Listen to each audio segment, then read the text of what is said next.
Ella estaba trapeando el aeropuerto a las 2 a.m. El millonario vio la foto de infancia de su hija perdida y se paralizó. Las 5 de la mañana en el aeropuerto internacional, Benito Juárez siempre tenían algo de fantasmal. Los pasillos interminables se extendían como túneles de luz blanca, interrumpidos apenas por el eco lejano de algún vuelo retrasado o el murmullo de los trabajadores nocturnos. Para Lucía Beltrán, esas horas silenciosas eran su mundo. «Órale». Otra vez derramaron café en la Terminal 2, murmuró para sí misma, empujando el carrito de limpieza por el corredor principal. Sus tenis gastados chirriaban contra el piso pulido, un sonido que había aprendido a amar porque significaba que tenía trabajo, que tenía un propósito. A los 23 años, Lucía había pasado más tiempo en ese aeropuerto que en cualquier lugar que pudiera llamar hogar. 8 años limpiando, barriendo, puliendo cada rincón de un lugar donde miles de personas se reencontraban con sus familias mientras ella seguía esperando encontrar la suya. Se detuvo frente a los grandes ventanales que daban a las pistas de aterrizaje. El cielo comenzaba a cambiar de negro a un azul profundo, anunciando otro amanecer. Metió la mano en el bolsillo de su uniforme azul y sacó una fotografía desgastada, doblada por las esquinas después de años de ser tocada con dedos nerviosos. «¿Dónde estarán?», susurró, mirando la imagen de una niña pequeña de cabello castaño y ojos verdes, sonriendo con esa alegría inocente que solo tienen los niños de 4 años. Una pequeña cicatriz apenas visible atravesaba su ceja izquierda, recuerdo de alguna travesura olvidada. Era su única conexión con un pasado que se negaba a revelar sus secretos. La hermana Esperanza del orfanato Santa Teresa le había dicho que la encontraron con esa foto. Pero nada más, ni nombre real, ni familia, ni explicación de por qué una niña tan pequeña había aparecido sola en las calles de Puebla hace 19 años. El sonido de tacones contra el mármol la sacó de sus pensamientos. Un hombre elegante caminaba hacia ella, arrastrando una maleta de cuero negro. Incluso a esa hora temprana, vestía un traje impecable.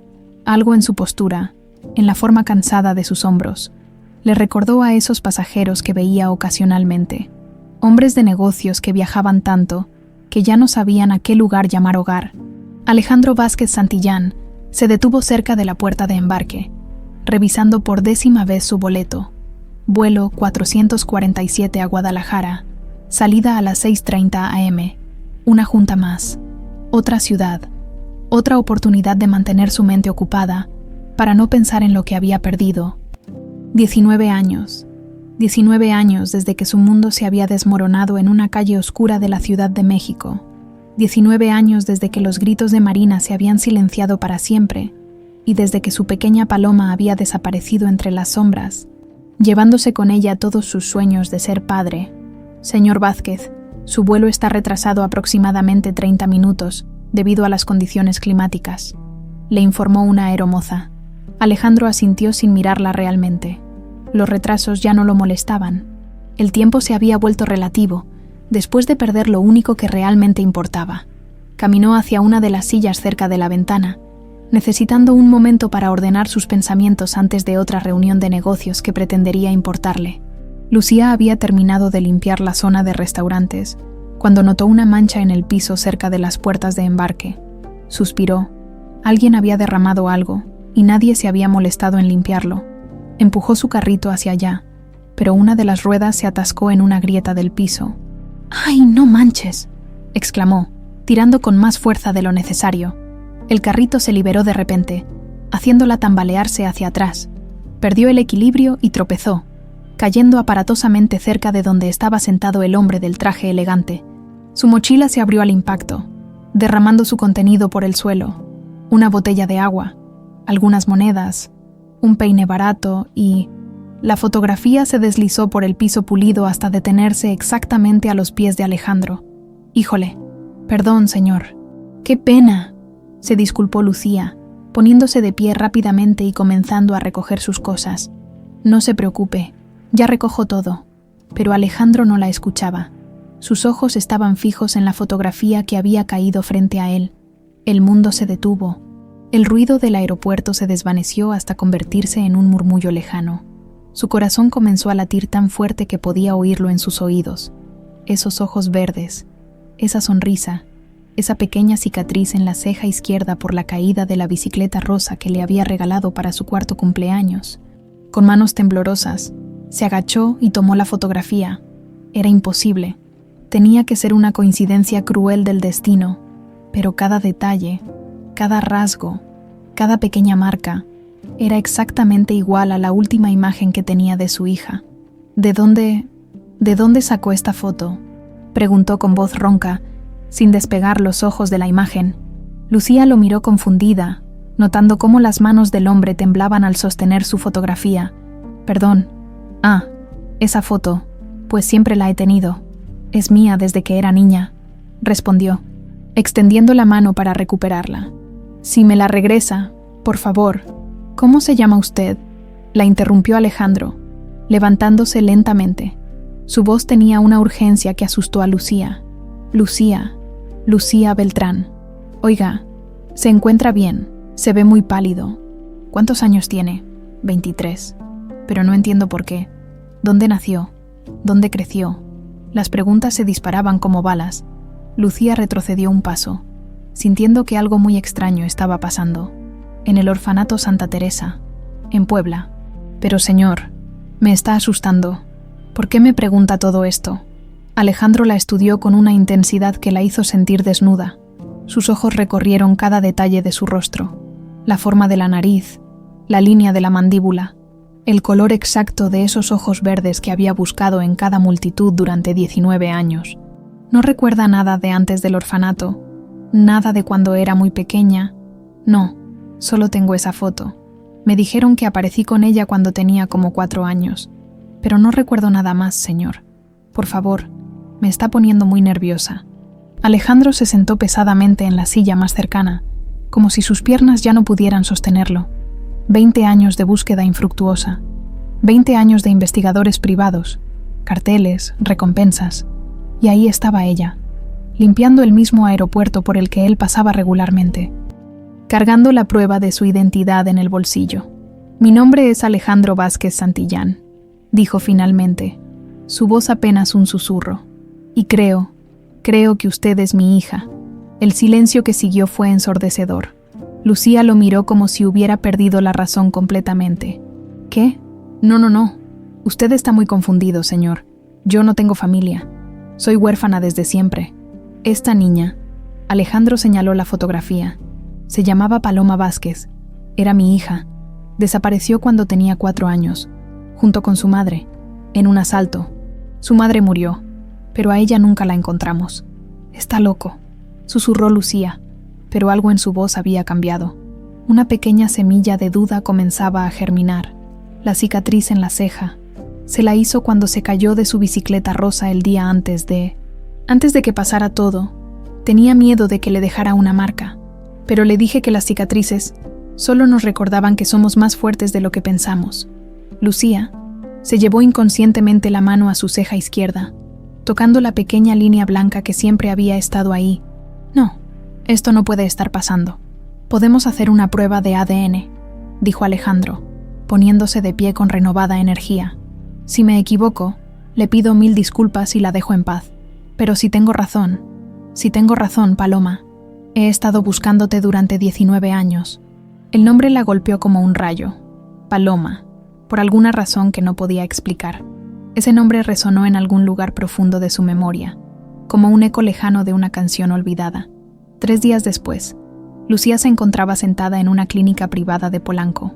Sus manos sudorosas aferradas a un sobre manila que contenía los resultados que cambiarían su vida para siempre. Alejandro estaba a su lado, igual de nervioso, aunque trataba de mantener la compostura. ¿Está lista?, preguntó el doctor Hernández, un hombre mayor de barba gris que había visto muchas reuniones familiares en su carrera, pero pocas tan cargadas de emoción como esta. Lucía asintió, aunque su corazón latía tan fuerte que estaba segura de que todos en la habitación podían escucharlo. Los últimos 3 días habían sido un torbellino de emociones contradictorias.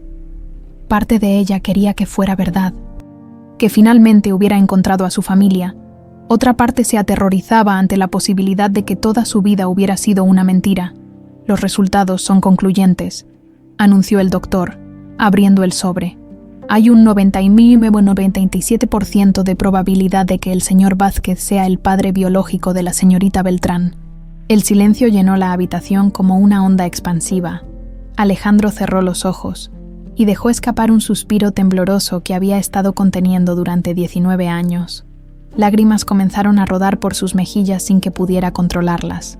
«Paloma, mi niña», susurró, volteando hacia Lucía con una mezcla de alegría y dolor tan intensa que ella sintió que se ahogaba. «No, esto no puede ser real», murmuró Lucía, levantándose bruscamente de la silla. «Tiene que haber un error. Yo soy Lucía Beltrán». «No, no soy esa niña de la foto».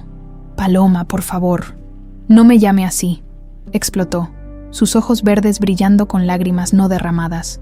«Mi nombre es Lucía. He sido Lucía toda mi vida. No puede venir un extraño y decirme que soy otra persona». Alejandro se puso de pie lentamente, como si temiera que cualquier movimiento brusco pudiera hacer que ella huyera. «Tienes razón. Has sido Lucía durante todos estos años, y respeto eso, pero también eres mi hija, la niña que perdí cuando tenías 4 años, la niña que he buscado en cada rostro, en cada multitud, durante casi 2 décadas». Las palabras golpearon a Lucía como puñetazos. Se llevó las manos a la cabeza, sintiendo que el mundo se tambaleaba a su alrededor. ¿Por qué? ¿Por qué tuve que crecer sola si tenía un padre que me buscaba? ¿Por qué nadie me encontró? La pregunta flotó en el aire como una acusación. Alejandro sintió el peso de cada año perdido, cada cumpleaños que no celebró, cada lágrima que no consoló. «No lo sé, mi amor, pero voy a averiguarlo. Te prometo que voy a descubrir qué pasó y quién es responsable de separarnos». Esa misma tarde, en la oficina ejecutiva de Grupo Vázquez Telecomunicaciones, Alejandro marcó el número de investigaciones privadas Mendoza, la misma agencia que había contratado docenas de veces en los últimos años. «Mendoza, soy Alejandro Vázquez. Necesito que vengas inmediatamente. La encontré. Encontré a mi hija. 1 hora después, Roberto Mendoza, un hombre curtido por años de investigación criminal, se sentaba frente al escritorio de Caoba, revisando los expedientes que nunca había logrado cerrar. «No me lo puedo creer, jefe», dijo Mendoza, sacudiendo la cabeza. «Después de tanto tiempo, ¿cómo la encontró? Fue una casualidad imposible. Una foto, Roberto. La misma foto que yo tenía, pero desgastada, como si alguien la hubiera cargado durante años. ¿Dónde estaba todos estos años? En un orfanato en Puebla, Orfanato Santa Teresa. Necesito que investigues todo sobre ese lugar. ¿Cómo llegó ahí? ¿Quién la llevó? ¿Por qué nunca aparecieron registros en nuestras búsquedas?» Mendoza tomó notas rápidamente. «El nombre que tiene ahora es Lucía Beltrán. Dice que apareció ahí cuando tenía 4 años. Sin más explicación, Roberto. Alguien sabía quién era y decidió esconderla. Necesito nombres.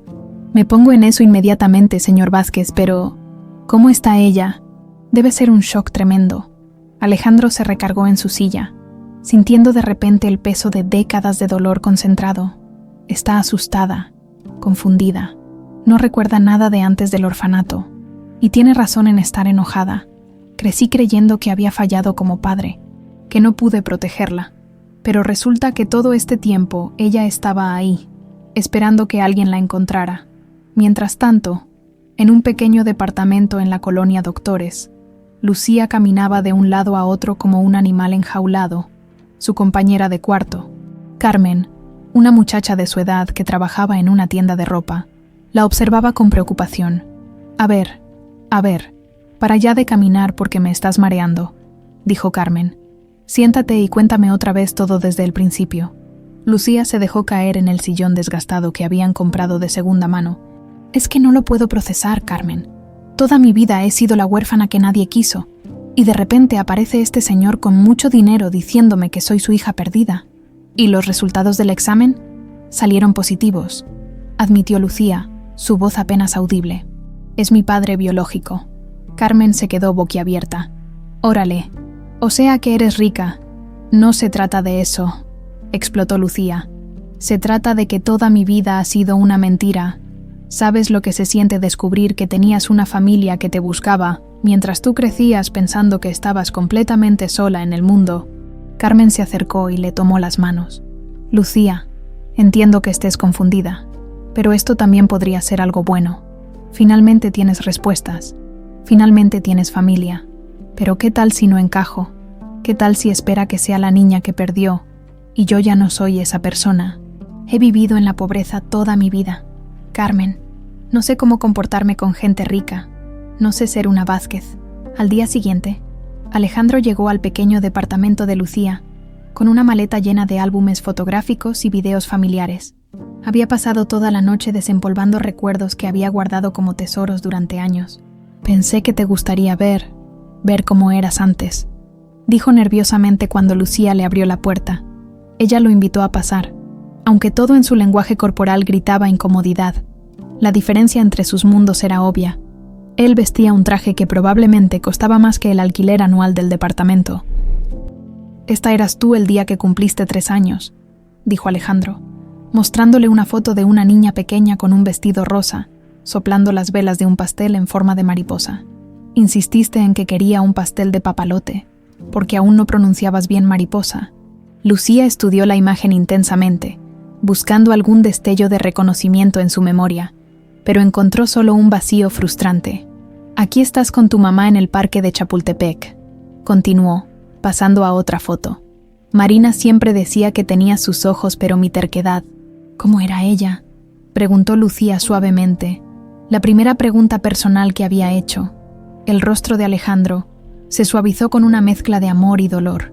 Era la mujer más hermosa del mundo, por dentro y por fuera, maestra de primaria, adoraba a los niños.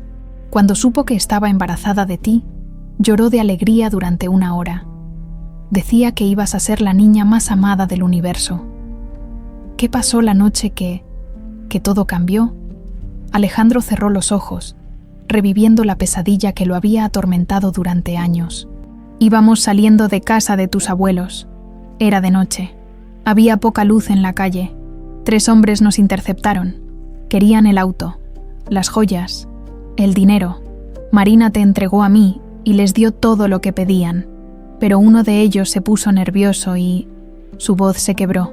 El disparo no era para ella, era para mí, pero Marina se interpuso. Después de eso, todo fue caos. Alguien gritó que venía la policía. Me golpearon hasta dejarme inconsciente, y cuando desperté en el hospital, ustedes 2 habían desaparecido. Lucía sintió lágrimas rodando por sus mejillas sin permiso. ¿Por qué no me encontraron si me estaban buscando? ¿Por qué no aparecí en ninguna base de datos? Esa es la pregunta que me está volviendo loco, Paloma. Lucía, alguien sabía quién eras y decidió borrarte del mundo. Pero voy a descubrir quién y por qué. Te lo prometo. Por primera vez desde el encuentro en el aeropuerto, Lucía vio a Alejandro no como un extraño que había irrumpido en su vida, sino como un hombre que había sufrido tanto como ella, de maneras diferentes pero igual de profundas. «No sé si puedo hacer esto», susurró. «No sé si puedo ser tu hija. No tienes que ser nadie más que quien ya eres», respondió él, tomando sus manos con una ternura que ella nunca había experimentado. «Solo dame la oportunidad de conocer a la mujer extraordinaria en la que te convertiste». Roberto Mendoza llegó al orfanato Santa Teresa en Puebla un martes por la mañana, cuando el sol apenas comenzaba a calentar los muros de adobe del viejo edificio. El lugar tenía esa atmósfera melancólica que caracterizaba a las instituciones donde los niños esperaban una familia que quizás nunca llegaría. Una mujer de unos 50 años, con cabello canoso recogido en un moño estricto y vestida con un delantal azul marino, salió a recibirlo. Su sonrisa parecía genuina, pero había algo en sus ojos que Mendoza, con su experiencia de investigador, no pudo catalogar inmediatamente. «Buenos días, soy Dolores Herrera, directora del orfanato», dijo con voz cálida, extendiendo una mano firme. «¿En qué puedo ayudarle?» Roberto Mendoza, investigador privado, respondió, mostrando su identificación. «Vengo a investigar sobre una niña que estuvo aquí hace aproximadamente 19 años. Se llamaba Lucía Beltrán. Por una fracción de segundo, algo cambió en la expresión de Dolores. Fue tan rápido que alguien menos observador no lo habría notado, pero Mendoza captó ese destello de nerviosismo, miedo. «Ay, mi querida Lucía», exclamó Dolores, recuperando rápidamente su compostura. Claro que la recuerdo. Una niña muy especial. ¿Ha pasado algo? ¿Se encuentra bien? Está bien. Su familia la encontró después de muchos años y queremos entender cómo llegó aquí. Pasen, por favor, dijo Dolores, guiándolo hacia una pequeña oficina llena de archivos y fotografías de niños sonrientes. Fue hace tanto tiempo, déjeme recordar. Mientras Dolores buscaba entre los archivos, Mendoza observó cuidadosamente la oficina. Las paredes estaban cubiertas de diplomas y reconocimientos, todos a nombre de Dolores Herrera. Sin embargo, algo no cuadraba. Los documentos más antiguos parecían ser de apenas 15 años atrás. Aquí está, dijo Dolores, sacando una carpeta amarillenta. Lucía llegó en mayo de 2005. Tenía aproximadamente 4 años. La encontró la policía local vagando sola en el centro de Puebla. No recordaba nada, solo tenía esa fotografía. No había ninguna investigación abierta, ningún reporte de niña desaparecida. Claro que verificamos, pero no había ningún reporte que coincidiera con su descripción en todo el estado. Era como si hubiera aparecido de la nada. Mendoza tomó notas, pero algo en la historia no le convencía. ¿Cuánto tiempo lleva usted dirigiendo este orfanato, señora Herrera? Desde hace 15 años. Antes trabajaba en la Ciudad de México como niñera, pero siempre soñé con ayudar a más niños. Cuando la anterior directora falleció, decidí tomar las riendas. ¿Podría darme el nombre de la directora anterior? Por segunda vez, Mendoza notó esa pausa casi imperceptible. Hermana Esperanza, una mujer maravillosa. Lamentablemente, no quedan muchos registros de su época.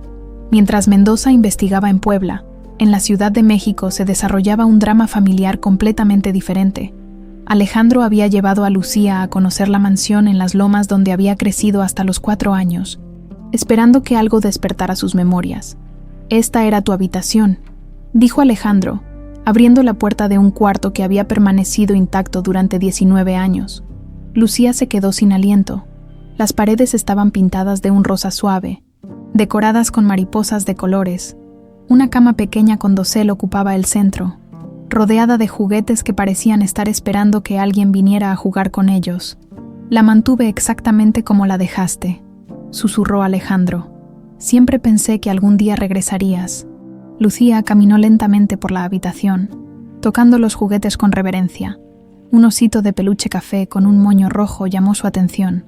Lo levantó, y por un instante, algo se movió en las profundidades de su memoria. Una sensación de calidez, de seguridad. «¿Cómo se llamaba?», preguntó, sosteniendo el oso. «Chocolate. Decías que era tu mejor amigo después de mami y papi». Las lágrimas comenzaron a rodar por las mejillas de Lucía sin que pudiera detenerlas. Era la primera vez desde el encuentro en el aeropuerto que sentía una conexión real con su pasado perdido. «No puedo recordar», sollozó. «Sé que debería recordar algo, pero es como si hubiera una pared en mi mente». Alejandro se acercó cautelosamente y, por primera vez, se atrevió a abrazarla. Lucía se tensó inicialmente, pero después se permitió apoyarse en el pecho de su padre, sintiendo por primera vez en su vida lo que significaba tener a alguien que la protegiera incondicionalmente. «Está bien, mi amor. Las memorias volverán cuando tengan que volver. No hay prisa».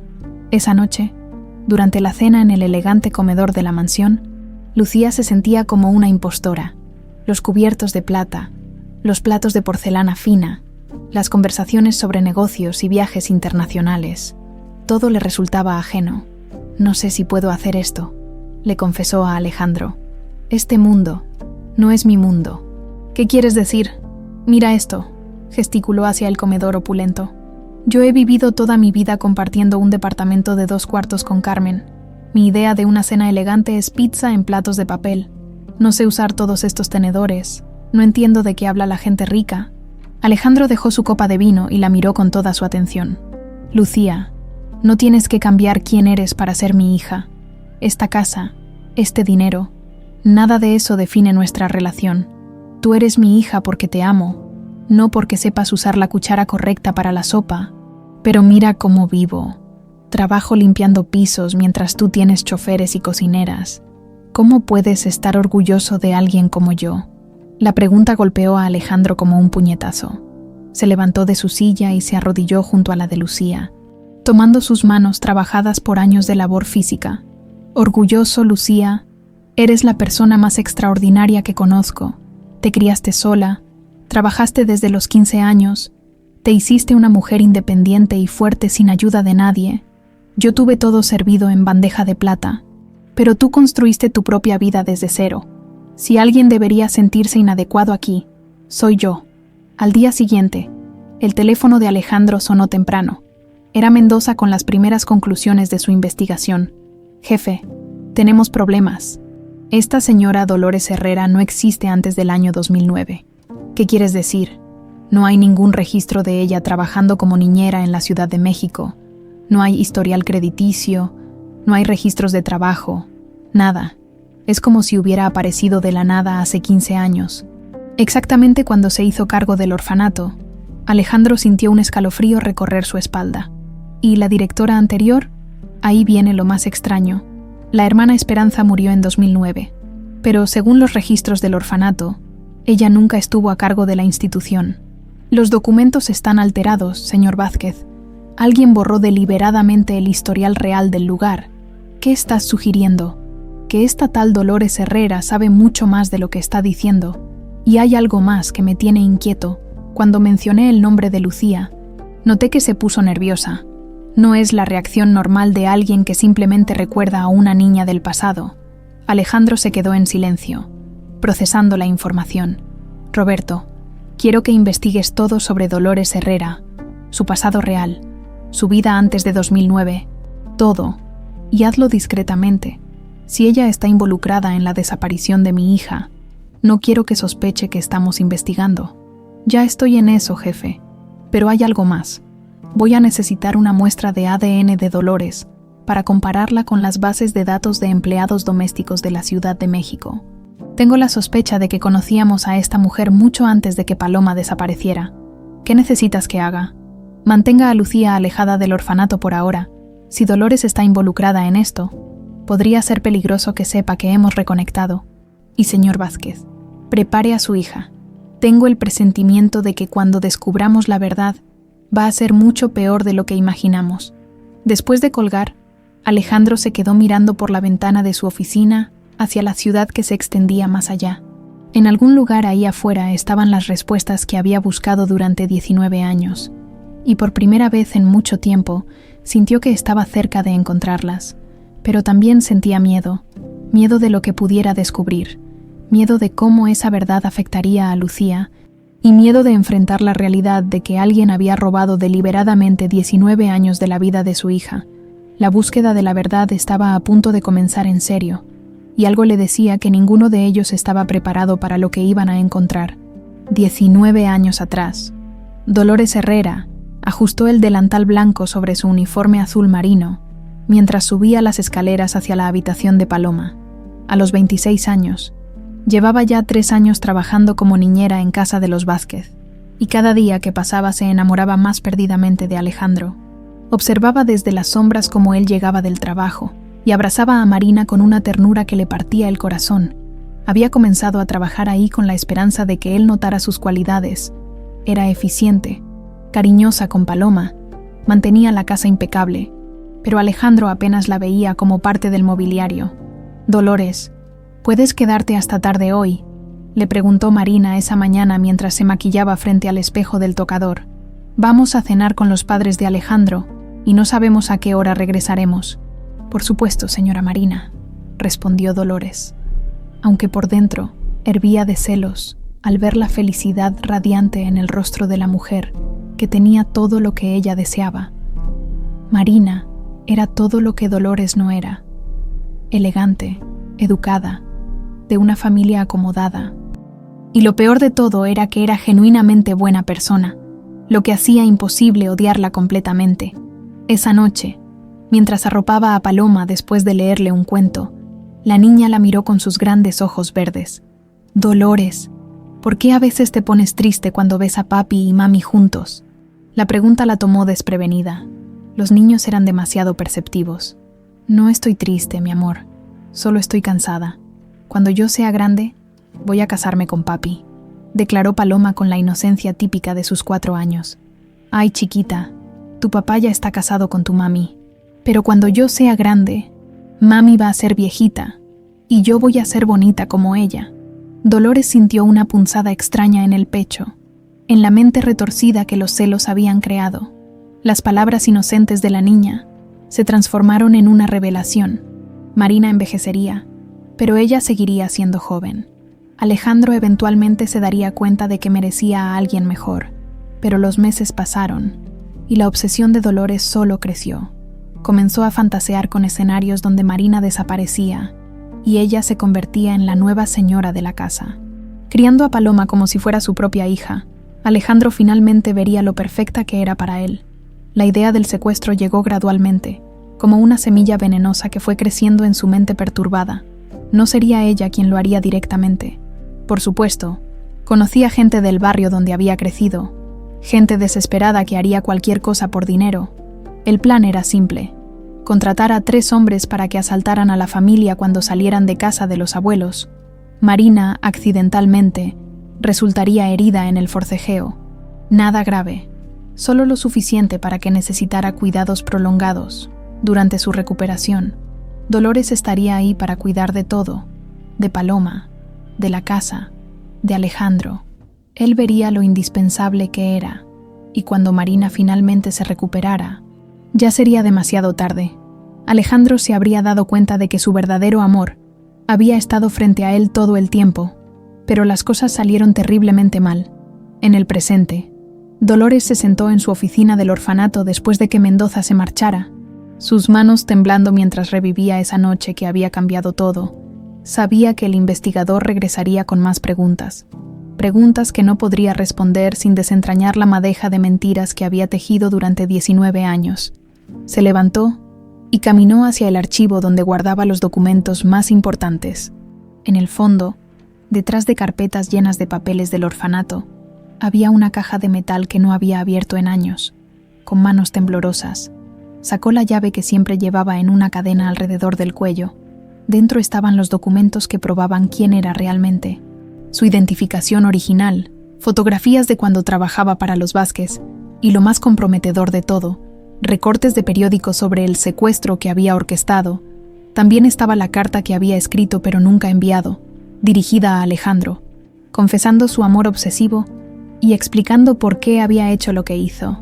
La había escrito 1000 veces en su mente durante todos estos años, pero nunca había tenido el valor de ponerla en papel hasta ahora. Mi querido Alejandro, si estás leyendo esto, significa que finalmente descubriste la verdad. Sé que me odiarás, pero necesito que entiendas que todo lo hice por amor. Te amé desde el primer día que pisé tu casa, pero tú solo tenías ojos para Marina.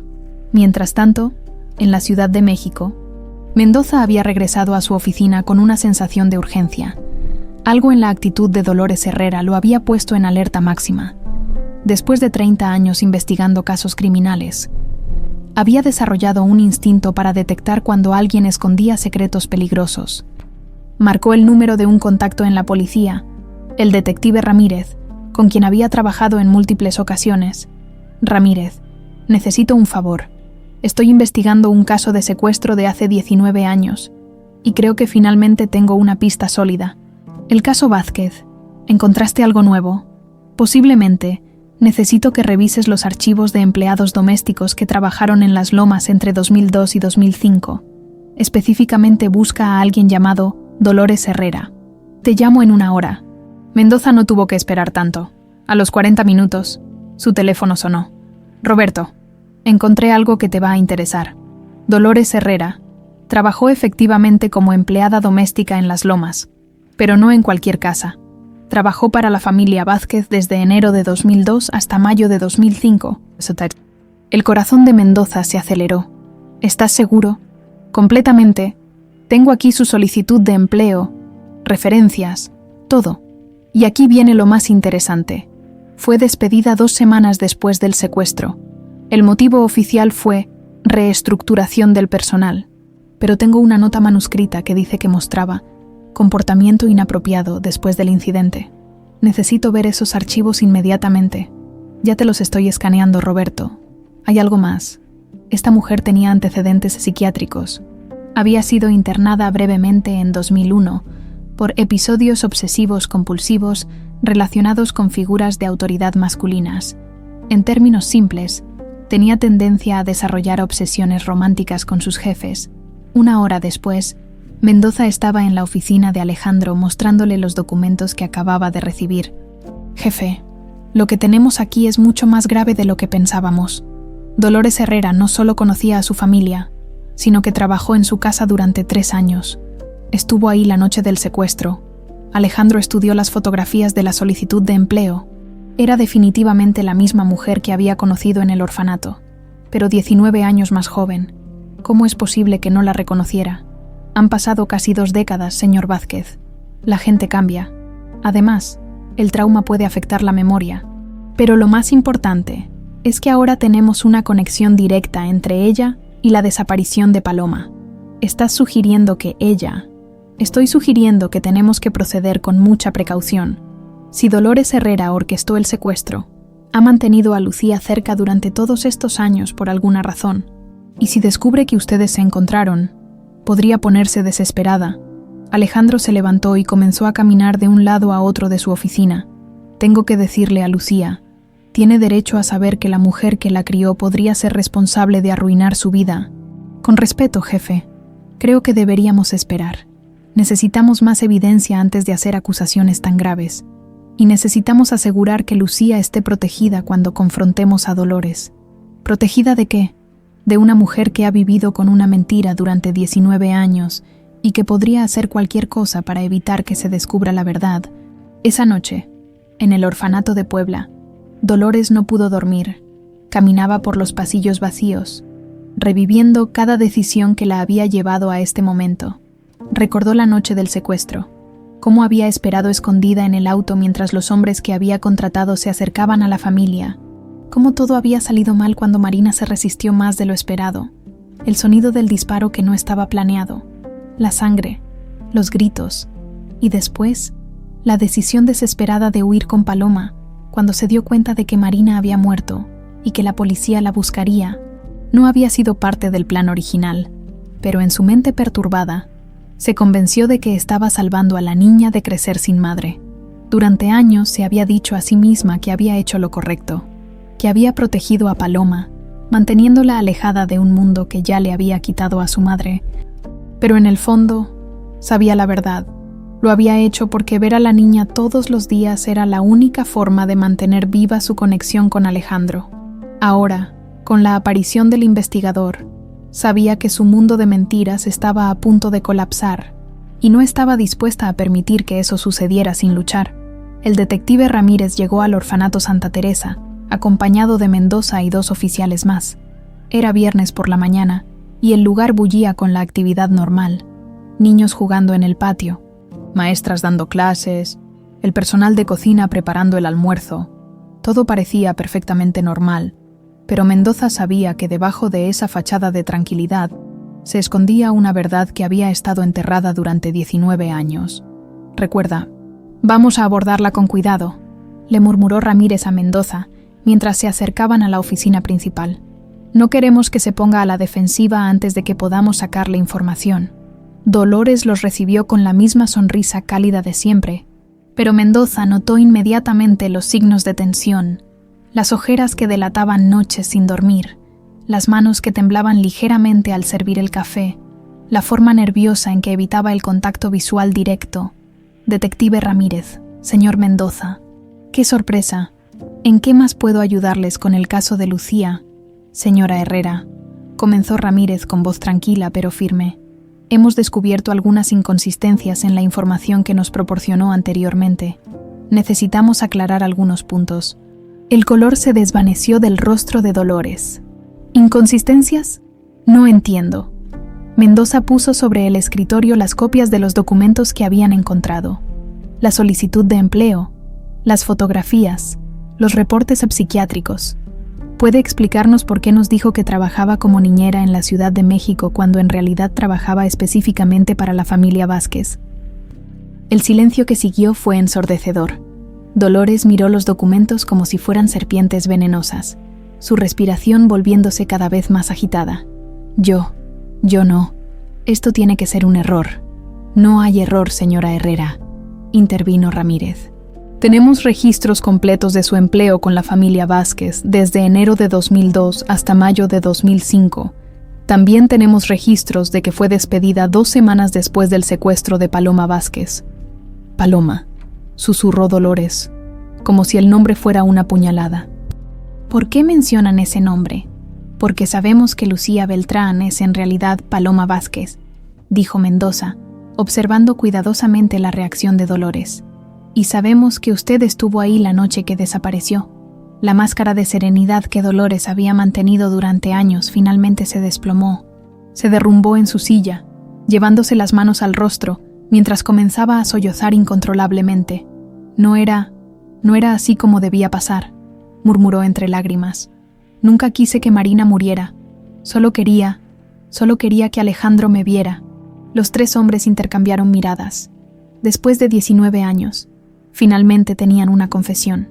Señora Herrera, dijo Ramírez suavemente, necesitamos que nos cuente exactamente qué pasó esa noche. Dolores levantó la cabeza, sus ojos rojos e hinchados, y por primera vez en casi 2 décadas, comenzó a decir la verdad. Yo estaba enamorada de él, locamente enamorada. Cada día que trabajaba en esa casa, cada sonrisa que él le daba a Marina, cada vez que los veía felices juntos, era como un cuchillo en el corazón. Su voz se quebró, pero continuó. Contraté a esos hombres. Les dije que solo asustaran a la familia, que tomaran algunas cosas y se fueran. El plan era que Marina resultara ligeramente herida, nada grave, solo lo suficiente para que necesitara cuidados. Yo iba a estar ahí para ayudar, para demostrarle a Alejandro lo mucho que los amaba a él y a Paloma. ¿Pero qué salió mal?, preguntó Mendoza. Todo, gritó Dolores. Marina se resistió. No era parte del plan. Uno de los hombres se puso nervioso y disparó. Cuando vi toda esa sangre, cuando me di cuenta de que estaba muerta, entré en pánico. ¿Y qué hizo con Paloma?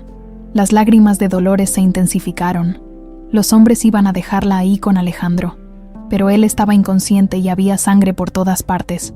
La niña estaba gritando, llamando a su mami. Pensé que si la dejaba ahí, crecería traumatizada, sin madre, en un mundo lleno de dolor. Así que la tomé y huí. La secuestró, la salvé, explotó Dolores. La traje aquí, lejos de toda esa violencia. Le di un hogar, una nueva identidad, una vida tranquila. Paloma estaba mejor aquí conmigo que creciendo en una casa llena de memorias dolorosas. Mendoza sintió una mezcla de asco y compasión por la mujer que tenía frente a él. Claramente había vivido durante años en una realidad distorsionada donde se había convencido de que sus acciones habían sido nobles. Señora Herrera, dijo Ramírez, se da cuenta de que separó a una niña de su padre que la amaba, de que Alejandro Vázquez ha pasado 19 años buscando a su hija. Él tenía dinero, gritó Dolores. Podía tener otros hijos, rehacer su vida, pero Paloma, ella me necesitaba. Yo era lo único que tenía. Usted le robó su familia, dijo Mendoza con firmeza. Le robó su identidad, su pasado, la oportunidad de crecer con su padre. Le di amor, insistió Dolores. Durante todos estos años, la amé como si fuera mi propia hija. Nunca le faltó nada, excepto la verdad, replicó Ramírez. ¿Alguna vez pensó en decirle quién era realmente? Dolores se quedó en silencio por un largo momento. Al principio, pensé que sería temporal, que cuando las cosas se calmaran, encontraría la forma de... Pero pasaron los meses, y luego los años, y ella era feliz aquí. Era mi niña. No podía dejarla ir. ¿Dónde están los hombres que contrató para el asalto? No lo sé. Les pagué y desaparecieron. Probablemente están muertos o en la cárcel por otros delitos. Era gente de la calle, drogadictos desesperados. Mientras esto ocurría en Puebla, en la Ciudad de México, Lucía estaba en la mansión de Alejandro tratando de adaptarse a su nueva realidad cuando el teléfono de su padre sonó. Mendoza, ¿qué noticias tienes? Lucía vio cómo el rostro de Alejandro pasaba por una gama de emociones: shock, dolor, ira, y finalmente, una mezcla de alivio y devastación. Entiendo. Sí, manténganla detenida. Voy para allá inmediatamente. ¿Qué pasó? preguntó Lucía cuando él colgó. Alejandro se sentó pesadamente en el sofá junto a ella, tomando sus manos con cuidado. Lucía, tengo que contarte algo muy difícil. Mendoza encontró a la persona responsable de tu secuestro. ¿Quién me separó de ti? Dolores Herrera, la directora del orfanato. Ella trabajaba en nuestra casa como niñera cuando eras pequeña. Lucía se quedó completamente inmóvil, como si las palabras no hubieran llegado a su cerebro. ¿Qué? No puede ser. Tía Dolores me cuidó, me protegió. Lucía, amor. Ella orquestó el secuestro. Contrató a los hombres que nos asaltaron esa noche. Tu madre murió por culpa de ella. La realidad golpeó a Lucía como una avalancha. La mujer que había sido su figura maternal durante años, la única persona en el mundo que había considerado familia, era responsable de haberle robado su verdadera familia. No, comenzó a repetir, sacudiendo la cabeza violentamente. Ella me quería, ella me cuidaba cuando estaba enferma, me leía cuentos, me consolaba cuando lloraba. Lo sé, mi amor, lo sé, y probablemente sí te quería, a su manera, pero lo que hizo estuvo mal, terriblemente mal. Lucía se puso de pie bruscamente, caminando en círculos por la habitación. ¿Por qué? ¿Por qué lo hizo? Estaba obsesionada conmigo. Pensó que si tu madre desaparecía, yo me fijaría en ella. Y por eso me robó mi vida. Por eso crecí pensando que era huérfana. Por eso nunca supe que tenía un padre que me amaba. Las lágrimas comenzaron a rodar por las mejillas de Lucía, pero esta vez no eran de tristeza, sino de ira pura. Toda mi vida ha sido una mentira. Cada vez que la llamaba tía Dolores, cada vez que le agradecía por cuidarme, cada vez que pensé que era la única persona en el mundo que me quería, era una mentira. Lucía, quiero verla, gritó de repente. Quiero verla a los ojos y preguntarle por qué destruyó mi vida, por qué me quitó a mi madre, por qué me robó 19 años contigo. No sé si eso sea una buena idea. Es mi derecho, insistió Lucía. Tengo derecho a confrontar a la mujer que arruinó mi vida. Tengo derecho a preguntarle por qué. Alejandro vio la determinación en los ojos de su hija y reconoció su propia obstinación reflejada en ella. Está bien, pero vamos juntos. Y Mendoza estará presente. No vas a enfrentar esto sola. El viaje a Puebla transcurrió en un silencio tenso. Lucía miraba por la ventana del auto sin ver realmente el paisaje que pasaba, perdida en un torbellino de emociones contradictorias. Alejandro conducía con las manos apretadas al volante, preocupado por cómo su hija manejaría el encuentro con la mujer que había destruido su familia. ¿Estás segura de que quieres hacer esto?, preguntó Alejandro cuando se detuvieron en un semáforo. Podemos esperar. No tienes que enfrentarla hoy. Necesito hacerlo, respondió Lucía con voz firme. He vivido 19 años sin respuestas. No puedo esperar ni un día más. Cuando llegaron a la estación de policía de Puebla, Mendoza los estaba esperando con expresión sombría. Antes de que entren, necesito advertirles algo, dijo. Dolores no está bien mentalmente. Desde que confesó, ha estado alternando entre episodios de llanto incontrolable y estados catatónicos. El psicólogo dice que su mente está colapsando después de años de vivir en la negación. ¿Está fingiendo?, preguntó Alejandro. No lo creo. Creo que genuinamente se había convencido de que había hecho lo correcto, ahora que la realidad se impone. Su psique no puede manejarlo. Lucía sintió una mezcla extraña de compasión y furia. Parte de ella quería sentir lástima por la mujer que la había criado, pero la traición era demasiado profunda. Quiero verla, dijo con determinación. La sala de interrogatorios era pequeña y fría, iluminada por una luz fluorescente que parpadeaba ocasionalmente. Dolores estaba sentada en una silla metálica, esposada, con el cabello desgreñado y los ojos hinchados de tanto llorar. Cuando vio entrar a Lucía, su expresión cambió completamente. «Mi niña», gritó, tratando de levantarse. «Paloma, mi amor, viniste». La reacción visceral de Lucía fue retroceder. Ver a la mujer que había considerado su salvadora en esas condiciones la llenó de una mezcla de asco y dolor. «No me llame así», dijo Lucía con voz temblorosa. «Ya no tengo 4 años. Ya no soy la niña asustada que usted secuestró, pero te salvé, mi amor. Te traje lejos de toda esa violencia, de toda esa sangre. Me robó mi vida, explotó Lucía. Me robó a mi padre. Me robó la oportunidad de despedirme de mi madre. Me robó 19 años de mi verdadera familia. Dolores comenzó a llorar de nuevo, meciendo su cuerpo hacia adelante y hacia atrás. No entiendes, no entiendes.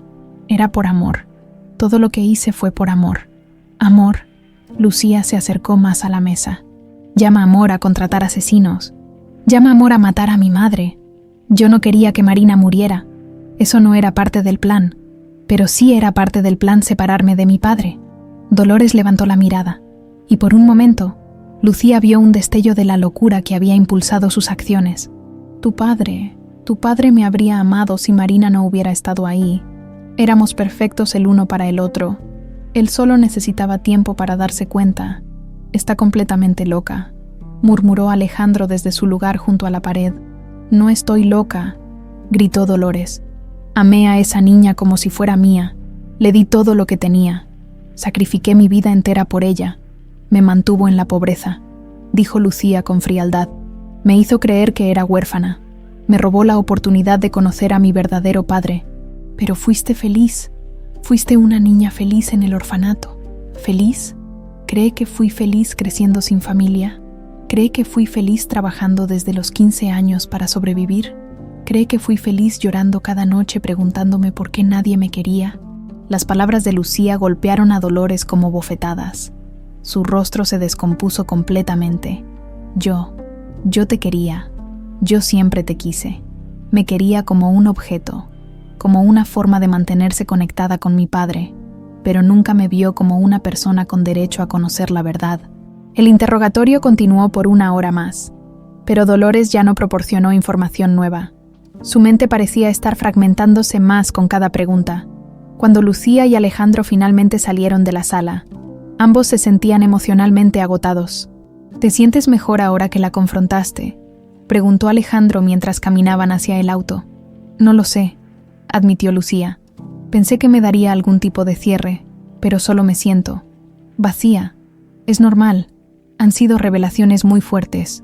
¿Qué va a pasar con ella? Probablemente termine en un hospital psiquiátrico en lugar de la cárcel. Su abogado ya está alegando incapacidad mental. Lucía asintió en silencio. Parte de ella quería que Dolores pagara por lo que había hecho, pero ver su estado mental la había conmovido más de lo que esperaba. 3 días después, cuando parecía que lo peor había pasado, Dolores logró hacer algo que nadie esperaba: escapar. La llamada llegó a las 6 de la mañana. Mendoza sonaba alterado. «Jefe, tenemos un problema. Dolores Herrera se fugó del hospital psiquiátrico donde la habían trasladado». «¿Cómo es posible?», preguntó Alejandro, completamente despierto de inmediato. Aprovechó un cambio de guardia. Los enfermeros pensaron que estaba sedada, pero aparentemente había estado fingiendo. Se llevó llaves, se robó un auto del personal y desapareció. ¿Cuándo? Hace aproximadamente 6 horas. Pero Alejandro, hay algo más.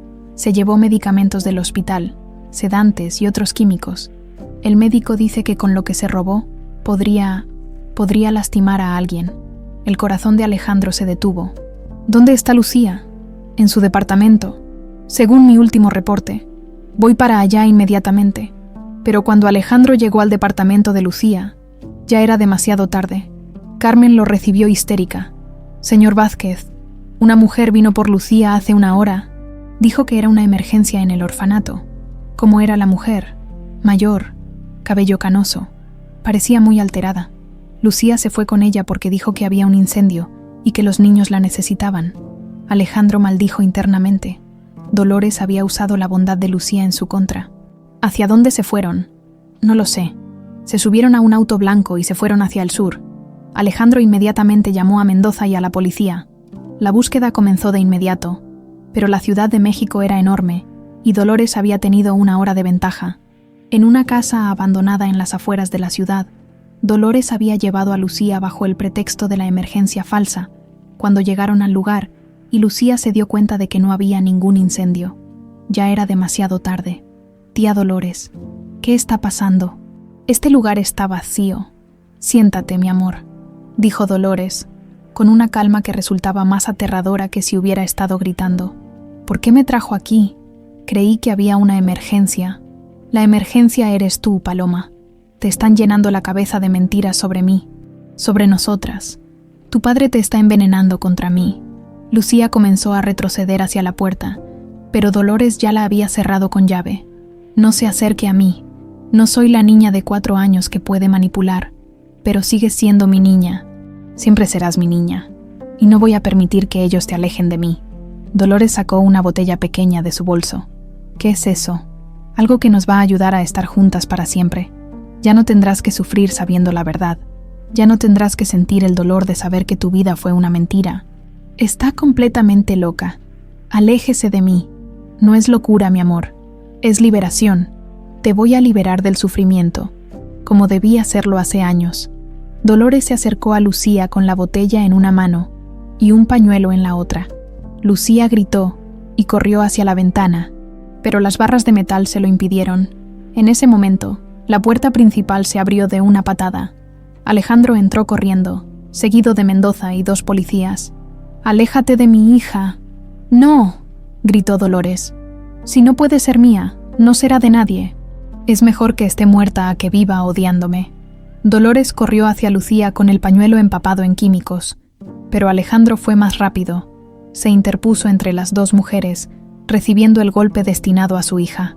«¡Papá!», gritó Lucía mientras Alejandro caía al suelo, tosiendo violentamente por los vapores químicos.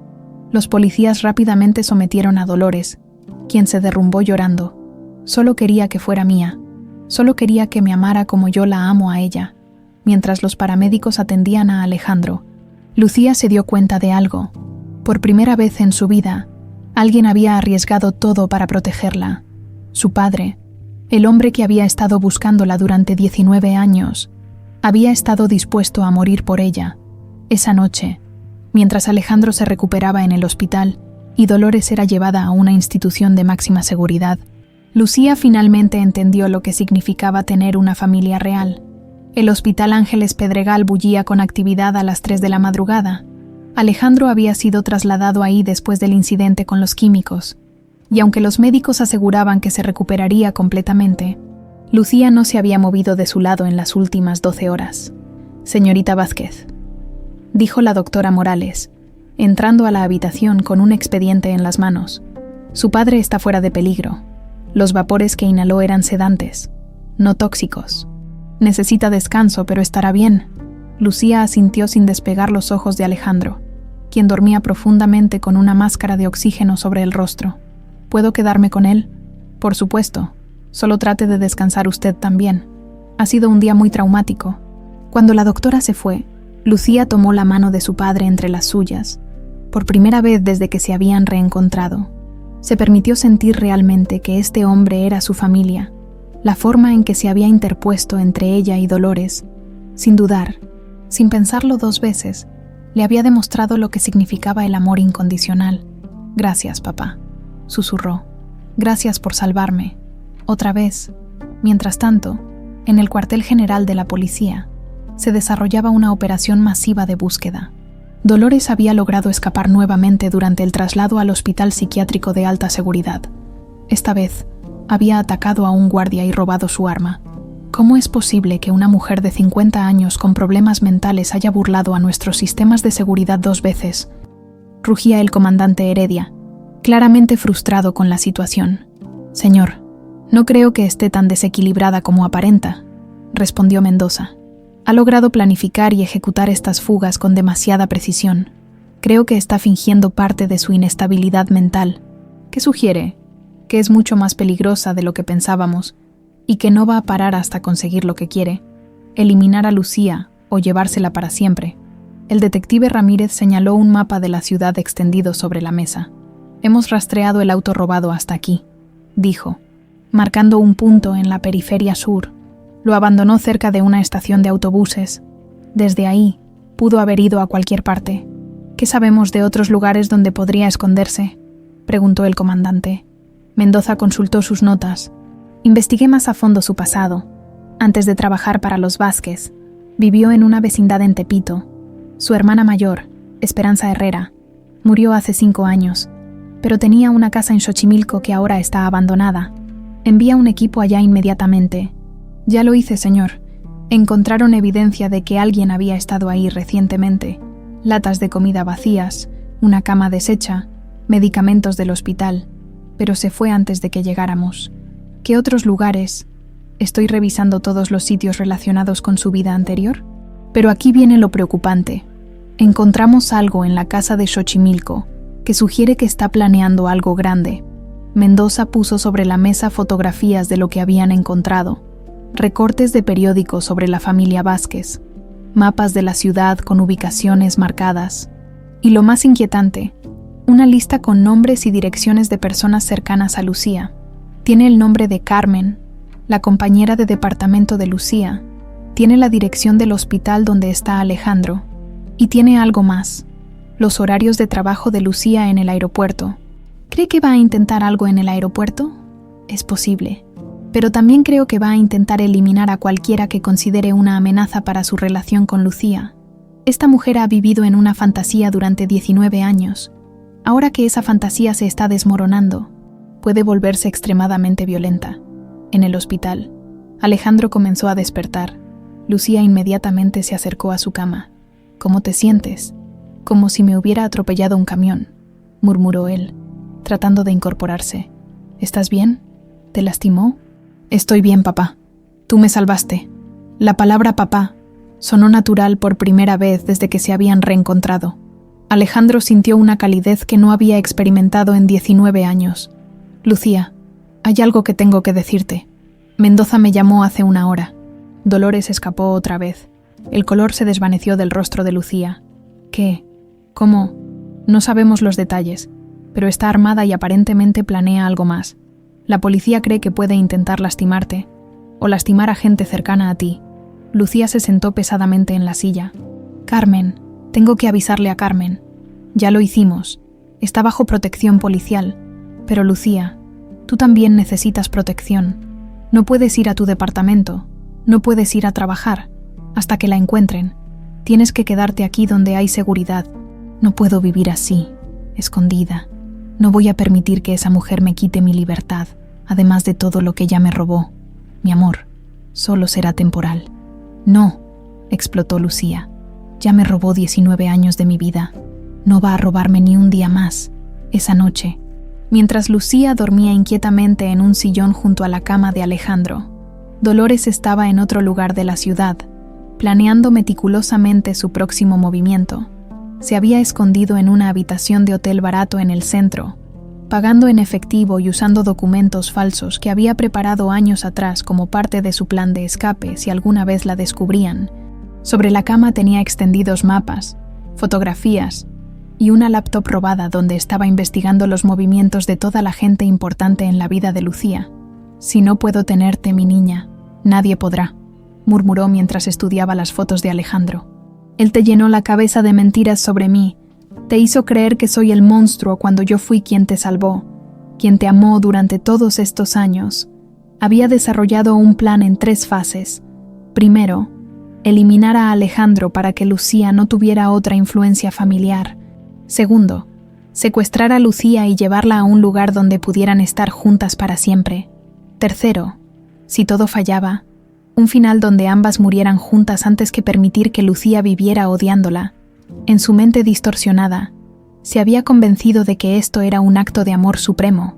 Al día siguiente, Mendoza recibió una llamada que había estado esperando. «Inspector Jiménez, ¿qué noticias tiene de Tepito? Encontramos a gente que conocía a Dolores Herrera de hace años. Resulta que tenía fama de ser obsesiva con sus novios. Una vecina me contó que una vez siguió a un exnovio durante meses después de que la dejó. Incluso intentó envenenar a su nueva novia». «¿Envenenar?» «Sí, por suerte. La muchacha se dio cuenta a tiempo. Dolores acabó en el hospital psiquiátrico por 6 meses. Eso explica el expediente médico que encontramos». «¿Hay algo más?» «Sí, al parecer, tenía una hermana menor, Rosa, que vive en Cuernavaca. La contactamos y nos dijo algo muy interesante. Dolores le había contado hace años que tenía una hija adoptiva que amaba más que a la vida misma, pero que había gente tratando de separarlas. ¿La hermana sabía que esa hija era una niña secuestrada? No lo sabía conscientemente, pero dice que siempre le pareció extraño que Dolores nunca le permitiera conocer a la niña y que se pusiera muy agresiva cada vez que le preguntaba por los detalles de la adopción. ¿Dónde está Rosa ahora? En camino a la Ciudad de México. Dice que quiere ayudar a encontrar a su hermana antes de que lastime a más gente.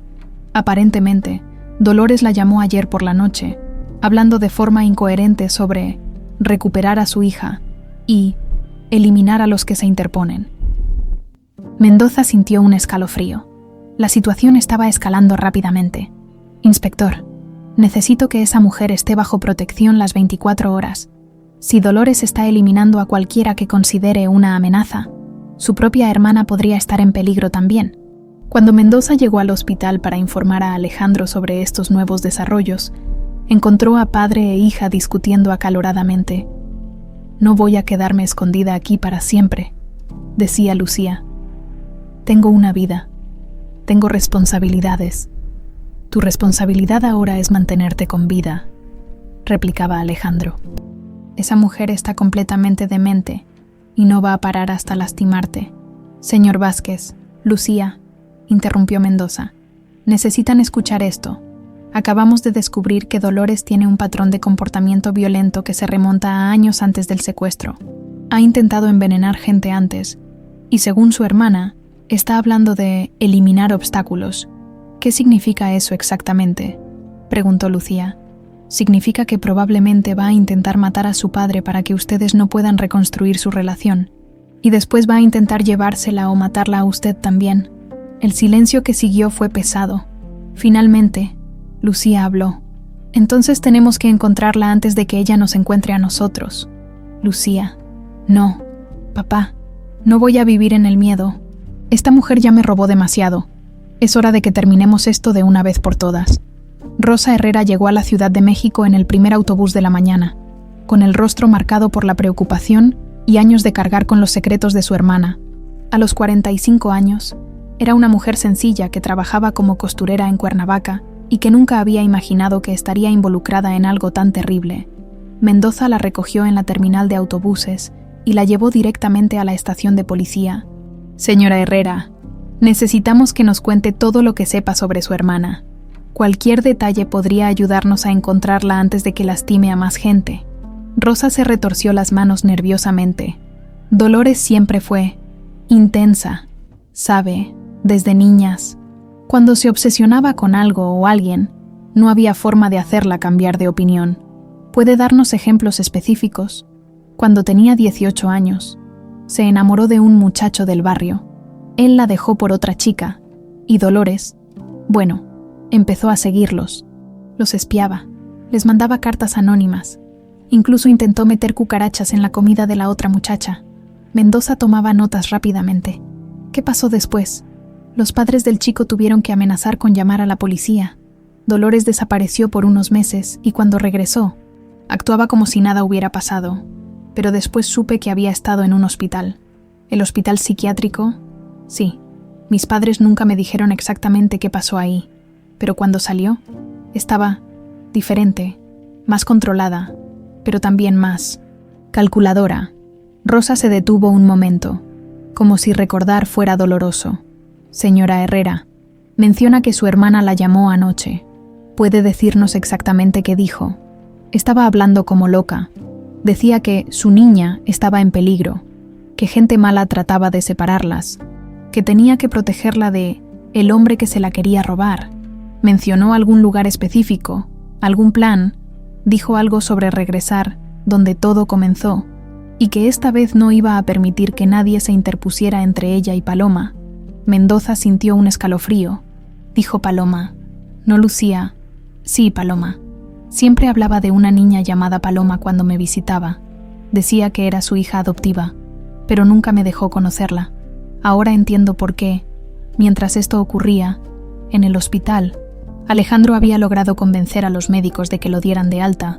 Aunque aún se sentía débil por los químicos que había inhalado, no podía quedarse inmóvil sabiendo que Dolores estaba planeando algo. «Papá, estás muy pálido», dijo Lucía, preocupada. «Deberías quedarte otro día. No puedo quedarme aquí sabiendo que esa mujer está libre». «Lucía, Hay algo que Rosa le dijo a Mendoza que me tiene muy preocupado. ¿Qué cosa? Dolores mencionó regresar, donde todo comenzó. Creo que se refiere al lugar donde nos asaltaron hace 19 años. Lucía sintió un escalofrío recorrer su espalda. ¿Por qué regresaría ahí? Porque en su mente distorsionada, probablemente piensa que puede corregir lo que salió mal esa noche, tal vez completar lo que empezó, matarte o recrear el escenario, pero esta vez controlando el resultado. Lucía, Mendoza cree que va a tratar de atraernos a una trampa. En ese momento, el teléfono de Alejandro sonó. Era un número desconocido. Aló. Hola, Alejandro. La voz de Dolores era escalofriantemente calmada, muy diferente de la mujer histérica que habían visto en la estación de policía. Dolores, ¿dónde estás? En un lugar que conoces muy bien, un lugar donde perdiste a tu esposa y donde podrías perder a tu hija otra vez. Alejandro le hizo señas desesperadas a Lucía para que llamara a Mendoza. ¿Qué quieres? Quiero que vengas. Solo tú, si traes policías, si traes a cualquier otra persona. Mato a 3 niños que tengo aquí conmigo. ¿Qué niños? ¿De qué hablas? Del orfanato, por supuesto. Los traje conmigo para asegurarme de que cooperes. Son pequeñitos, Alejandro, de la edad que tenía Paloma cuando me la llevé. Alejandro sintió que el mundo se tambaleaba a su alrededor. ¿Dónde exactamente? En la calle Insurgentes Sur, esquina con Viaducto, donde Marina murió por tu culpa. Tienes 1 hora. Y Alejandro, trae a Paloma contigo. Lucía no va a ir a ningún lado. Oh, pero sí va a ir, porque si no viene, estos niños van a sufrir lo que ella debió sufrir hace años. Van a crecer sin familia, sin amor, traumatizados para siempre. ¿Puedes vivir con esa culpa otra vez? La línea se cortó. Lucía, que había escuchado gran parte de la conversación, estaba pálida como un fantasma. Tiene niños rehenes, ¿verdad? Lucía, no vas a ir. Es una trampa obvia. Pero tiene niños inocentes. No podemos dejar que les haga daño. En ese momento llegó Mendoza corriendo, con el comandante Heredia detrás. ¿Qué pasó? Lucía me llamó diciendo que Dolores había hecho contacto. Alejandro les explicó rápidamente la conversación telefónica. Es definitivamente una trampa, dijo el comandante. No pueden ir solos. Pero si ve policías, va a lastimar a esos niños, protestó Lucía. Ya vieron lo que es capaz de hacer. Tenemos equipos especializados para este tipo de situaciones, francotiradores, negociadores. No, interrumpió Alejandro. No voy a arriesgar la vida de niños inocentes. Voy a ir. Señor Vázquez, con todo respeto, es exactamente lo que ella quiere. Lo sé, pero no puedo vivir sabiendo que más niños van a sufrir por mis decisiones. Ya tengo suficiente culpa cargando. Lucía tomó la mano de su padre. Entonces vamos juntos. Absolutamente no. Papá, piénsalo. Ella me quiere a mí. Si voy, tal vez pueda razonar con ella, hacer que libere a los niños. Lucía, esa mujer no está en sus cabales. No puedes razonar con ella, pero puedo apelar a lo que siente por mí. Durante 19 años, fui lo más importante en su vida. Tal vez pueda usar eso. Mendoza intervino. Hay otra opción. Podemos seguirlos a distancia, equiparlos con micrófonos, tener equipos de respuesta listos. Pero necesitamos que mantengan a Dolores hablando el mayor tiempo posible para que podamos posicionar a nuestros hombres. Y si se da cuenta, es un riesgo que tenemos que tomar. Pero, señor Vázquez, si van completamente solos, es muy probable que no salgan vivos de ahí. 1 hora después, Alejandro y Lucía se dirigían hacia la calle Insurgentes Sur en el auto de Alejandro, equipados con micrófonos ocultos y seguidos a distancia por múltiples unidades policiales. ¿Cómo te sientes?, preguntó Alejandro mientras conducía. Aterrada, admitió Lucía, pero también enojada. Esa mujer ya nos quitó demasiado. No voy a permitir que les haga daño a niños inocentes. Lucía, si algo sale mal, si ves una oportunidad de escapar, no te preocupes por mí. Solo corre. No voy a dejarte, papá. Nos separó una vez cuando yo era pequeña e indefensa. Ahora soy adulta, y no voy a permitir que nos separe otra vez. Alejandro sintió una mezcla de orgullo y terror por la valentía de su hija.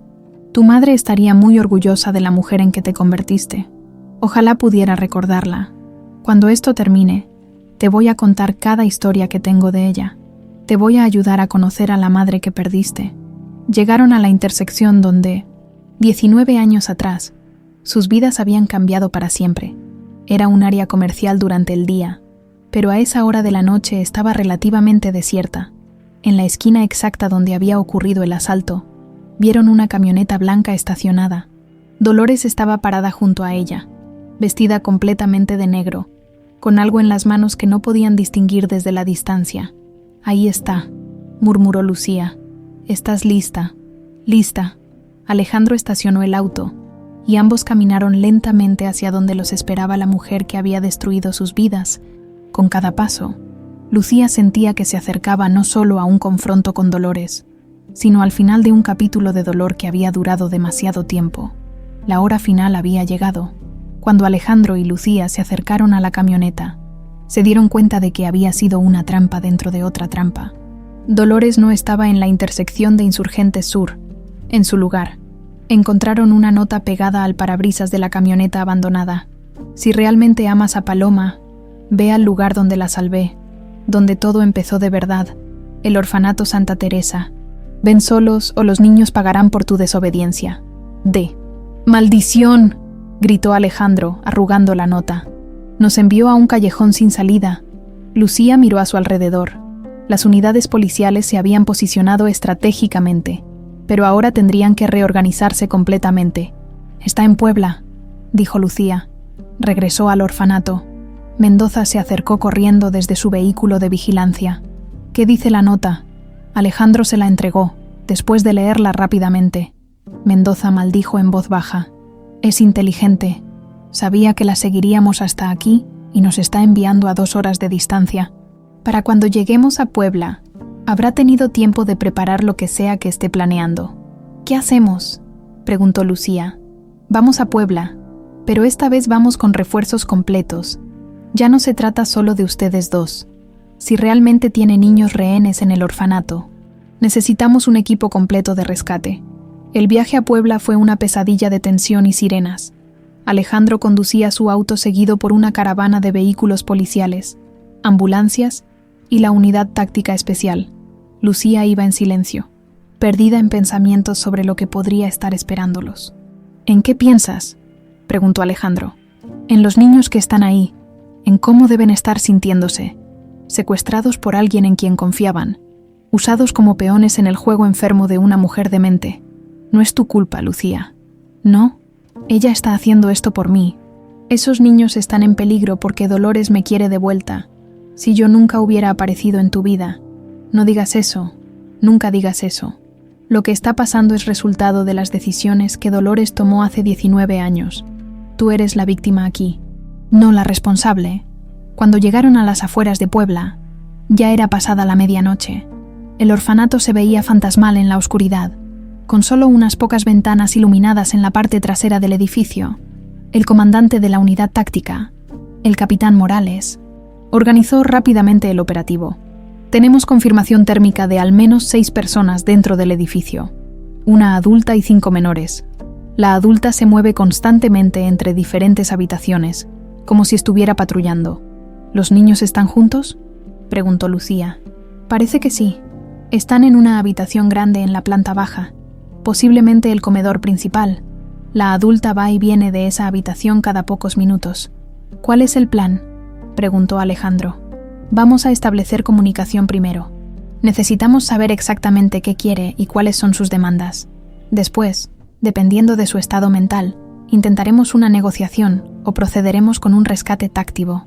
En ese momento, las luces del orfanato se encendieron completamente, iluminando todo el edificio como si fuera día.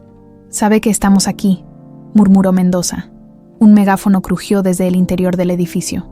«Alejandro, Paloma, sé que están ahí afuera. Entren solos o estos niños van a sufrir lo que mi Paloma tuvo que sufrir todos estos años». La voz de Dolores sonaba completamente diferente a cualquier vez que la habían escuchado antes. No había rastro de la mujer dulce y maternal que había dirigido el orfanato. Era pura rabia, dolor y locura destilados en palabras. «Tenemos que entrar», dijo Lucía. «No podemos arriesgar la vida de esos niños. Señorita Vázquez, no podemos permitir que entren sin protección. protestó el capitán Morales.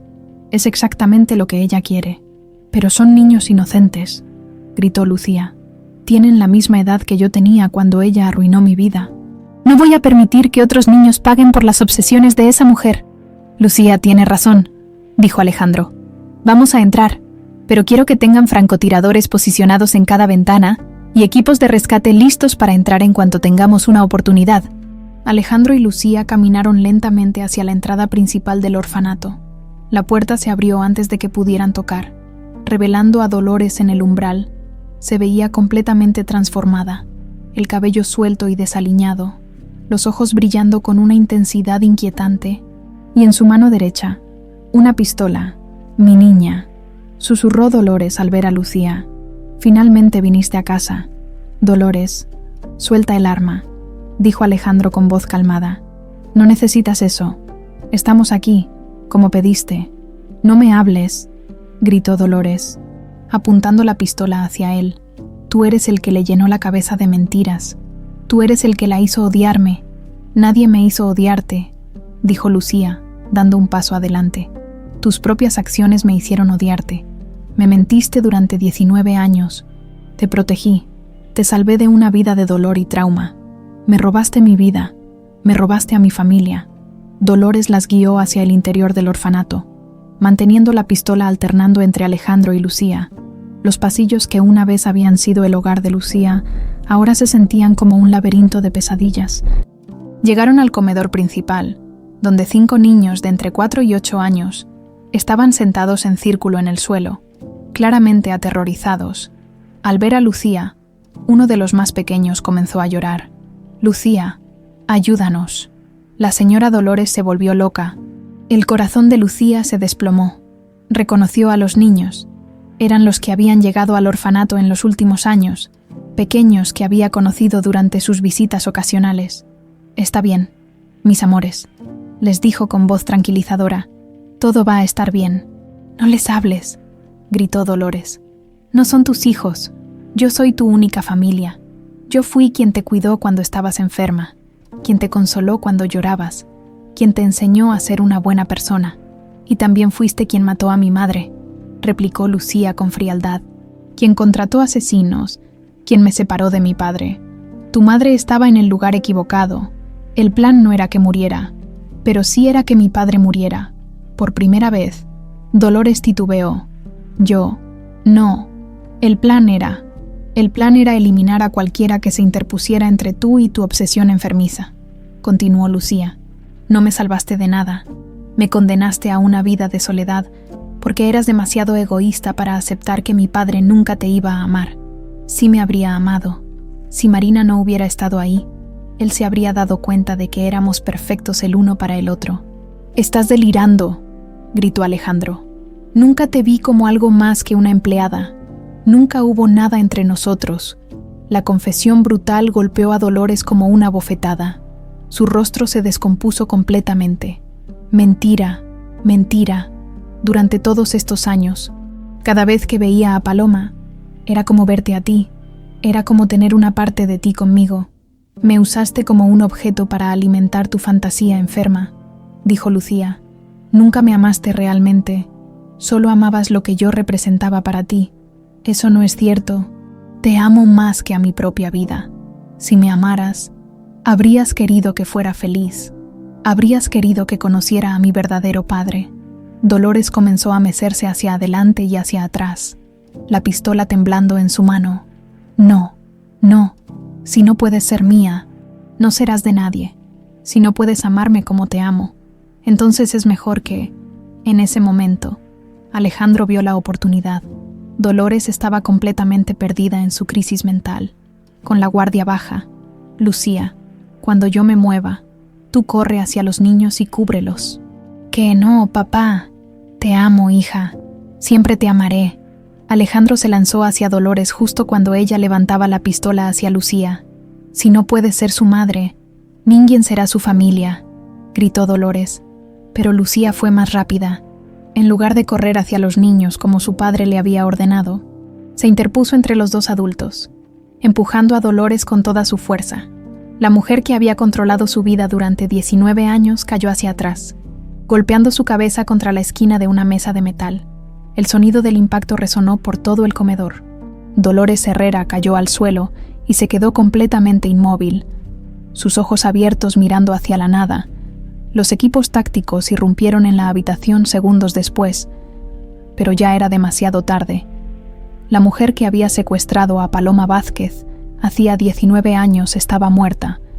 6 meses después, la oficina de la doctora Patricia Mendoza, especialista en terapia familiar, se había convertido en un refugio semanal para Alejandro y Lucía. Las paredes de color beige suave y los sillones cómodos habían sido testigos de lágrimas, revelaciones y, lentamente, de la reconstrucción de un vínculo padre-hija que había sido brutalmente interrumpido 19 años atrás. ¿Cómo se sintieron esta semana con el ejercicio que les propuse?, preguntó la doctora Mendoza, consultando sus notas de la sesión anterior. Lucía intercambió una mirada con Alejandro antes de responder. Fue intenso. Hablar sobre los primeros 4 años de mi vida. Tratar de recuperar esos recuerdos enterrados. Algunas cosas comenzaron a regresar. ¿Qué tipo de recuerdos? Fragmentos. Principalmente, la sensación de brazos fuertes cargándome, una voz de hombre cantando una canción de cuna, y algo más extraño, el olor a su colonia mezclado con café en las mañanas. Alejandro sonrió, sus ojos brillando con lágrimas no derramadas. Siempre tomaba café mientras te vestía para el kinder. Decías que olía a papá y despertarse. Sí, susurró Lucía. Eso es exactamente lo que recuerdo. Papá y despertarse. La doctora Mendoza tomó notas. Los recuerdos sensoriales suelen regresar antes que los visuales específicos. Es una señal muy positiva de que su mente está procesando el trauma y recuperando lo que se había perdido. Doctora, intervino Alejandro. Lucía ha tenido algunas pesadillas esta semana sobre la noche en el orfanato. Es completamente normal, respondió la especialista. Lucía, ¿quiere contarme sobre esas pesadillas? Lucía se acomodó en su silla, abrazando un cojín. Siempre es la misma. Veo a Dolores cayendo, pero en lugar de quedarse quieta, se levanta y me dice que nunca podré escapar de ella, que siempre será parte de mi vida porque me crió durante 19 años. ¿Qué siente cuando despierta? Culpa. Sé que suena terrible, pero a veces siento culpa por haber sido yo quien la empujó, por haber causado su muerte. Lucía, dijo Alejandro suavemente, salvaste a 5 niños inocentes, y probablemente me salvaste a mí también. Lo sé en mi cabeza, pero mi corazón es complicado. Durante tantos años, ella fue lo más cercano a una madre que tuve. Incluso sabiendo lo que hizo, parte de mí todavía recuerda a la mujer que me cuidaba cuando estaba enferma. La doctora Mendoza asintió comprensivamente. Es perfectamente normal tener sentimientos encontrados hacia alguien que fue significativo en su vida. Incluso si esa persona le causó daño, sanar no significa que tiene que odiar completamente a Dolores o olvidar los momentos en que sí la cuidó. Significa integrar toda la experiencia y elegir cómo seguir adelante. Después de la sesión de terapia, Alejandro y Lucía fueron a almorzar a un pequeño restaurante cerca de Polanco. Era parte de su nueva rutina, terapia los miércoles, seguida de un almuerzo donde podían hablar libremente sin la estructura formal del consultorio. ¿Cómo van los planes para el orfanato?, preguntó Alejandro mientras revisaba el menú. Los ojos de Lucía se iluminaron. Durante los últimos meses, había desarrollado un proyecto que se había convertido en su nueva pasión, transformar el orfanato Santa Teresa en un centro modelo para niños en situación de abandono. El arquitecto me mostró los planos finales ayer. Va a ser increíble, papá. En lugar de esas habitaciones pequeñas y tristes donde vivía, vamos a tener suites familiares donde los niños puedan vivir en grupos pequeños con cuidadores dedicados, y el área de juegos va a ser 3 veces más grande que antes. Y el programa educativo, esa es la parte que más me emociona.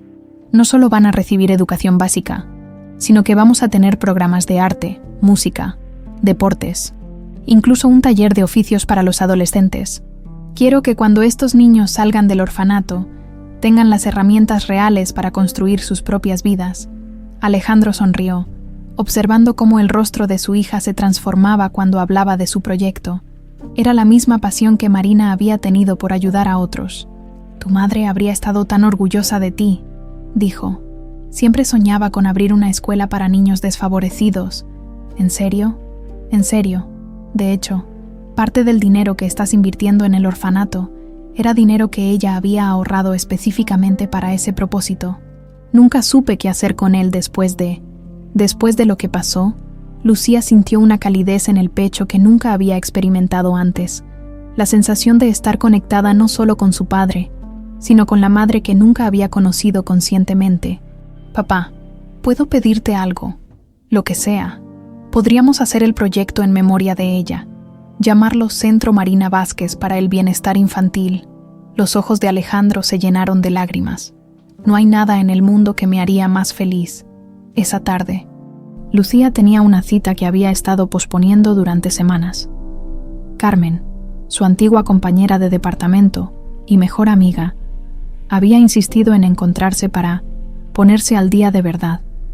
Se reunieron en el parque de Chapultepec, en el mismo lugar donde Alejandro le había mostrado fotografías de su infancia meses atrás. «Órale, te ves diferente», fue lo primero que dijo Carmen cuando vio a Lucía. Más en paz. Me siento diferente. La terapia está ayudando mucho. ¿Y cómo van las cosas con tu papá? Lucía sonrió. Mejor cada día. Al principio era muy raro. ¿Sabes? Como tratar de conocer a un extraño que resulta ser la persona más importante de tu vida, pero ahora realmente se siente como mi papá. Y el dinero, la vida de rica. Lucía se rió. Carmen, sigues igual de directa. Sí, es una transición extraña. Todavía me siento culpable cuando uso mi tarjeta de crédito y no tengo que preocuparme por el saldo. Y a veces me dan ganas de regresar a limpiar pisos en el aeropuerto porque era lo que conocía. Pero también me doy cuenta de que puedo hacer mucho bien con estos recursos. El orfanato va a ayudar a cientos de niños, y eso se siente bien, se siente correcto. Carmen la estudió cuidadosamente. ¿Extrañas algo de tu vida anterior? Lucía pensó por un momento. Extraño la simplicidad. Honestamente, antes, mis problemas eran sencillos. Pagar la renta, comprar comida, mantener mi trabajo. Ahora tengo que tomar decisiones que pueden afectar las vidas de muchas personas. Es intimidante. Pero eres feliz. Por primera vez en mi vida, creo que sí lo soy. O al menos, creo que estoy aprendiendo a hacerlo. El domingo siguiente, Alejandro y Lucía desarrollaron una nueva tradición que se había vuelto sagrada para ambos: visitar el cementerio donde descansaba Marina. Lucía llevaba un ramo de rosas blancas, las favoritas de su madre según le había contado Alejandro. Mientras caminaban por los senderos del cementerio, él le contaba historias de Marina que no había compartido con nadie en 19 años. El día que naciste, tu mamá lloró durante 3 horas seguidas, no de tristeza, sino de pura alegría. Decía que no podía creer que algo tan perfecto hubiera salido de ella. ¿Qué más decía de mí? Que ibas a cambiar el mundo, que tenías esa luz especial en los ojos que solo tienen las personas destinadas a hacer algo importante. Llegaron a la tumba de Marina, una lápida sencilla de mármol blanco con su nombre y las fechas de su nacimiento y muerte. Alejandro había mandado agregar una línea nueva: amada esposa y madre, reunida para siempre con su familia. Lucía se arrodilló y colocó las rosas sobre la tumba. «Hola, mami», susurró. «Sé que no me recuerdas, y yo no te recuerdo a ti, pero papá me ha contado tantas historias que siento como si te conociera. Quiero que sepas que tu sueño se va a hacer realidad. Vamos a ayudar a muchos niños, y vamos a hacerlo en tu nombre». Alejandro se arrodilló junto a su hija. «Marina, mi amor, encontré a nuestra niña. Está aquí. Está bien. Y se convirtió en la mujer extraordinaria que siempre supiste que sería. Sé que estás en paz ahora, sabiendo que nuestra familia está finalmente reunida». Permanecieron en silencio durante varios minutos, cada uno perdido en sus propios pensamientos y oraciones. Cuando finalmente se levantaron para irse, Lucía se sorprendió al darse cuenta de que ya no se sentía como huérfana. Por primera vez en su vida, se sentía completa. «¿Lista para ir a casa?», preguntó Alejandro. «Sí», respondió Lucía, tomando su brazo. «Vamos a casa, papá». Mientras caminaban de regreso al auto, el sol comenzaba a ponerse sobre la Ciudad de México, pintando el cielo de tonos dorados que prometían un nuevo amanecer. Detrás de ellos, las rosas blancas descansaban sobre la tumba de Marina. Testimonio silencioso de una familia que había sido destruida por la obsesión, pero que había encontrado la manera de sanar y renacer. La historia que había comenzado con una fotografía caída en un aeropuerto, finalmente había llegado a su final, no con venganza o justicia perfecta, sino con algo mucho más poderoso, con perdón, amor, y la promesa de que las generaciones futuras de niños abandonados tendrían algo que Lucía había perdido durante 19 años: esperanza.